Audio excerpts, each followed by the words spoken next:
Hello everybody and welcome to another vlog. I did something that quite a few people in the Facebook group that I'm part of are doing, which is a Q&A, just random Q&A.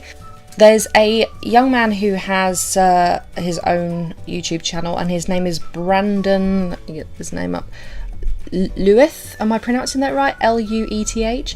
That's the name of his YouTube channel and of course his name. He did a Q&A and he gave me a shout out in that for asking a question about 80s fashion, which I really appreciate. It was just a query that I had, just a random question. So I'm doing the same, I'm giving him a shout out. Go check out his channel. So it's Brandon Lueth, Lueth, as I said. Some people have actually given me their YouTube names for a shout out. Some people have just given me their actual names, but I don't know if they use their actual names for their channels, so for confidentiality I won't give their names unless they've asked me to. So here are the questions I've had. The first one is, what motivates you to put out content? Well, I think it's because I have a lot to say and I like to talk. Talking to a camera is like talking to someone who's actually genuinely interested in listening and has no problem whatsoever with me rambling. Another thing is I just like to create. I like to do things. Like doing thumbnails is something that I've got myself into. They're not the best thumbnails in the world, but I think they're good for me at least. And I enjoy gaming. I've always loved computer games ever since I was a kid. So I think it's just more fun, and that I have a lot of things that I want to get off my chest. Another from someone who said, what inspired you to create your first channel film for your first video? Well, the first video on this channel is called My First Writing Vlog, and I was so passionate and still am extremely passionate about writing. I just wanted to talk to people about it. I want to engage with people about it, and I don't know another writer in my life, not really, who has the same passion as I have. I was also a die-hard Sherlock fan.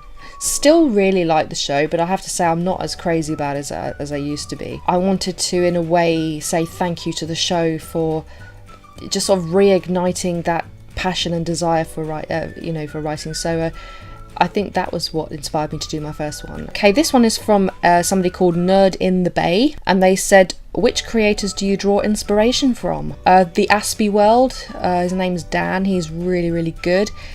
Invisible Eye, her name is Katie, I've given her a shout out on another video. She's one who really inspires me. There are ones I've watched, somebody called David or something, and he did sort of inspirational sort of prose, as you were saying. You are a writer and you can do this and you can do that. A friend of mine also has a channel called Holife, Hollife, so it looks like Holife, but it's actually pronounced Holife. She's very creative. I absolutely love her thumbnails, and even though I'm not a huge makeup geek, even though I'm not a massive fan of that kind of thing, I think her videos are very good, and she's a brilliant YouTuber, so she inspired me quite a bit. My wife's very good, Geeky Ems, her name is.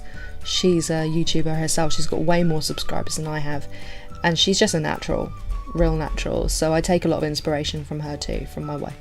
Brandon himself has actually asked me a couple of questions, a question. He said, how many times have you moved and to where? All the places I've lived have all been in my hometown, so I've just moved within my hometown. I was adopted, so I actually don't know where I was, I know I was born, which hospital I was born in, but I don't know where I lived until I was 10 months old, when I went to the woman who is now my mother. When I was 3, she moved from that house to another house, and I lived there with her for 20 years. I was 23 when I first moved out of my mum's. I moved into a flat of my own. I was only there 6 months, and the reason for that is because I'd already began a relationship with my now wife. We got engaged, and she asked me to move in with her and her parents, which we did really to save money. We lived there for just over 2 years, and then we moved into our first flat together. We were there 4.5 years, and then we moved into the place that we are now just about 3 years ago. So, but we've all moved within my hometown. There is someone else who's asked me quite a few questions, okay? What would you want to have as a superpower and why?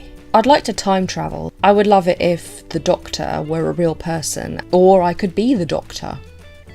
So yeah, I like to be Jodie Whittaker right now. I like one thing I had a sort of a fantasy about when one of my cats died is I wish I could just go back in time and wait for my past self to go to work, and then with a key I could go in and see my cat and spend some time with him and do that several times. So what would you want to change in this world today if you were a Prime Minister or President? I'd like to change ignorance. We should really be a lot more open-minded about different things, and I think ignorance is the biggest thing. So I would do my best to promote education and tolerance and eradicate ignorance. What is important to you today? Morals, values you live by?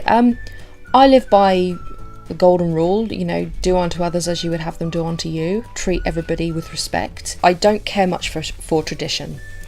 I don't think that things have to keep being the same way just because everybody else did it beforehand. Things can change all the time, and if you have the power to change it, then you can do. You don't have to keep doing the same thing again and again. Also feel that everybody should be who they are without having to be who everyone else wants them to be. One of my biggest values is that every single life is individual, and if somebody wants to live a certain way, they can do, and take their consequences. What are your fears, if any? Spiders?